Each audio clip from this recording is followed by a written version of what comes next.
Assalamualaikum warahmatullahi wabarakatuh. Halo siswa dan siswi kelas 5, kita berjumpa lagi melanjutkan pelajaran kita tentang alat atau organ peredaran darah manusia. Baik, mari kita mulai pelajaran kita dengan membaca basmalah. Bismillahirrahmanirrahim.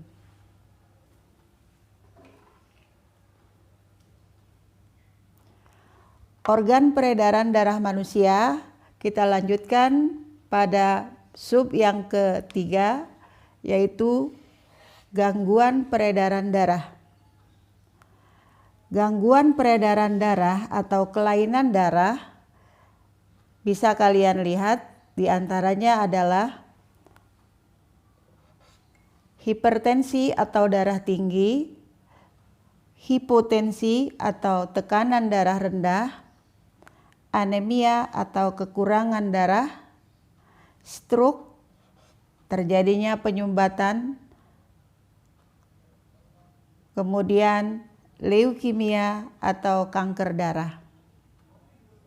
Nah, selain kelainan darah yang terdapat di kitab kalian, masih banyak lagi gangguan organ peredaran darah atau penyakit kelainan darah yang bisa menyerang atau yang bisa mengganggu organ peredaran darah kita.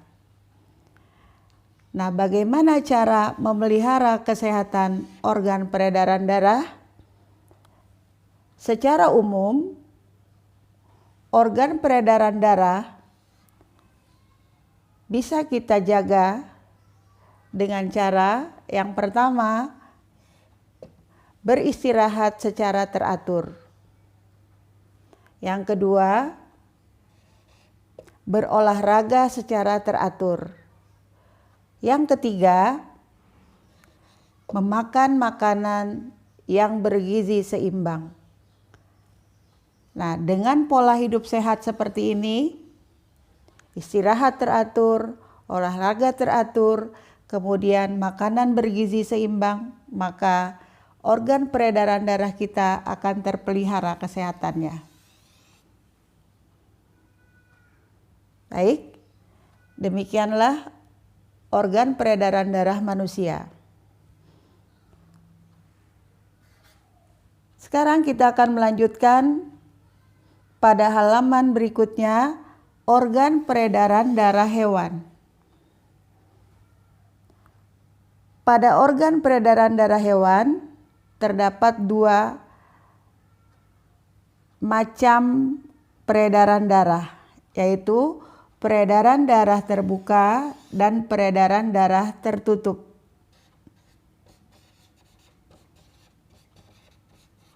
Di sini ada 7 golongan hewan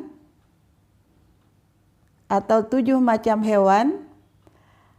Yang pertama serangga, 2 cacing, 3 ikan, 4 amfibi atau katak, 5 reptilia, 6 burung, 7 mamalia. Nah, untuk hewan serangga ini, dia memiliki peredaran darah terbuka.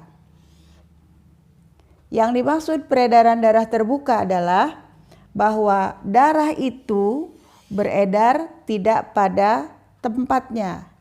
Darah beredar bukan selalu berada di tempat organ peredaran darah.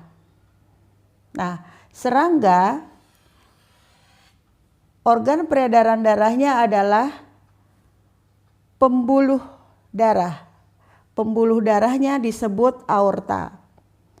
Nah, jantung serangga disebut jantung pembuluh.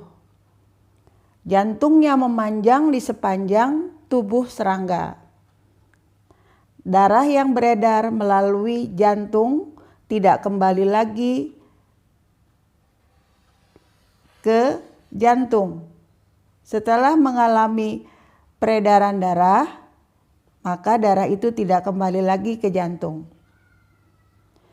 Sedangkan untuk cacing, ikan, katak, reptilia, burung, dan mamalia, kesemuanya ini merupakan hewan yang mempunyai sistem peredaran darah tertutup. Yang dimaksud tertutup artinya bahwa darah itu beredar di tempat organ peredaran darah. Sekarang kita lihat yang kedua. Cacing merupakan hewan yang mempunyai organ peredaran darah terdiri dari pembuluh darah dan jantung.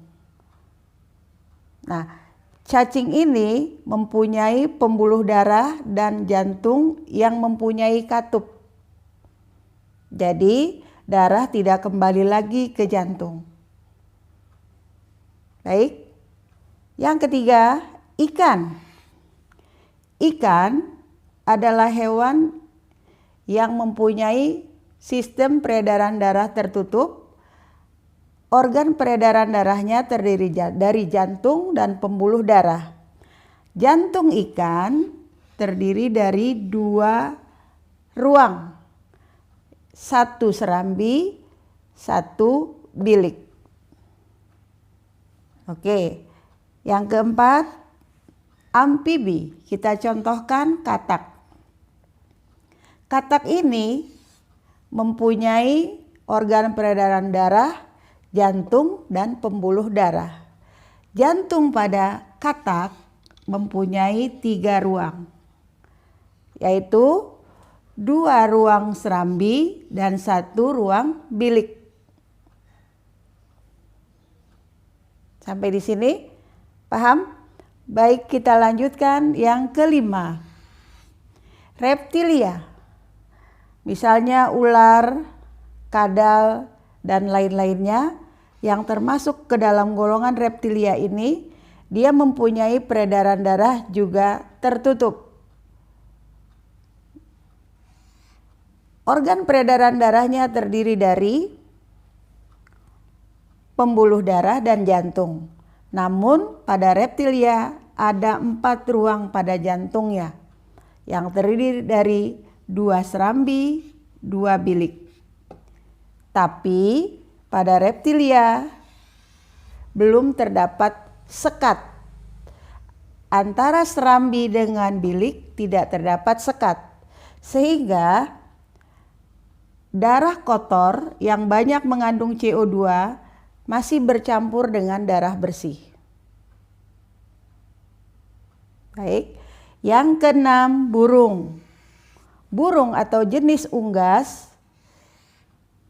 dia juga merupakan hewan yang mempunyai peredaran darah tertutup dengan organ peredaran darahnya, jantung dan pembuluh darah.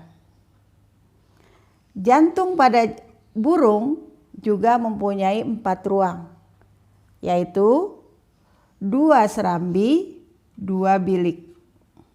Nah, pada burung ini sudah terdapat sekat. Jadi, antara darah bersih dengan darah kotor tidak bercampur. Lanjut, yang terakhir adalah hewan mamalia. Jenis mamalia, dia mempunyai organ peredaran darah terdiri dari jantung dan pembuluh darah. Jantung pada mamalia juga mempunyai 4 ruang, yaitu 2 serambi dan 2 bilik. Antara serambi dengan bilik mempunyai sekat yang sudah sempurna sehingga tidak terjadi percampuran antara darah kotor dengan darah bersih. Demikianlah organ peredaran darah pada hewan. Baik, sebelum kita akhiri, kita ulang sebentar pelajaran kita pada hari ini, yaitu dari organ peredaran darah manusia. Yang tadi kita mulai adalah gangguan peredaran darah atau penyakit yang menyerang organ peredaran darah. Di antaranya adalah hipertensi, hipotensi, anemia, stroke, leukemia. Keterangannya yang lebih lengkap bisa kalian dapatkan di buku kalian. Kemudian cara memelihara kesehatan alat atau organ peredaran darah secara garis besar ada 3. Yang pertama, kita harus beristirahat secara teratur. 2, berolahraga secara teratur. Olahraga ini untuk melancarkan peredaran darah. Kemudian yang ketiga, kita makan makanan yang bergizi seimbang, yaitu makanan sehat yang diperlukan oleh tubuh kita. Baik, untuk organ peredaran darah manusia, mudah-mudahan kalian paham. Yang terakhir, organ peredaran darah hewan, ada 7 golongan hewan. Nah, hanya serangga yang mempunyai sistem peredaran darah terbuka. Yang dimaksud peredaran darah terbuka adalah darah beredar tidak selalu pada tempatnya, tidak selalu pada organ peredaran darah. Nah, yang lainnya, cacing, ikan, katak, reptilia, burung, mamalia merupakan hewan yang mempunyai sistem peredaran darah tertutup. Baik, dari ikan kita lihat, ikan mempunyai jantung yang terdiri dari 2 ruang, yaitu 1 serambi, 1 bilik. Katak 3 ruang, yaitu 2 serambi, 1 bilik. Reptilia, burung, mamalia, ini ketiga-tiganya mempunyai 4 ruang. Cuma yang membedakan adalah reptilia 2 ruang serambi, 2 ruang bilik, tapi tidak punya sekat. Burung 2 serambi dan 2 bilik sudah mempunyai sekat. Mamalia juga 2 serambi dan 2 bilik sudah mempunyai sekat. Artinya, kalau mempunyai sekat berarti antara darah kotor dengan darah bersih tidak bercampur. Oke, kalian ingat apa yang dimaksud darah kotor? Yaitu darah yang banyak mengandung CO2. Apa yang dimaksud darah bersih? Yaitu darah yang banyak mengandung oksigen. Baik, sampai di sini pelajaran kita. Mudah-mudahan kalian mengerti dan Ibu ucapkan selamat belajar, selamat menyongsong penilaian akhir semester. Mudah-mudahan kita semua dalam keadaan sehat dan dapat belajar sehingga dapat menjawab soal-soal dengan jawaban yang benar dan dengan cara yang jujur. Terima kasih. Pelajaran kita sampai di sini. Kita bertemu lagi pada semester berikutnya. Wassalamualaikum warahmatullahi wabarakatuh.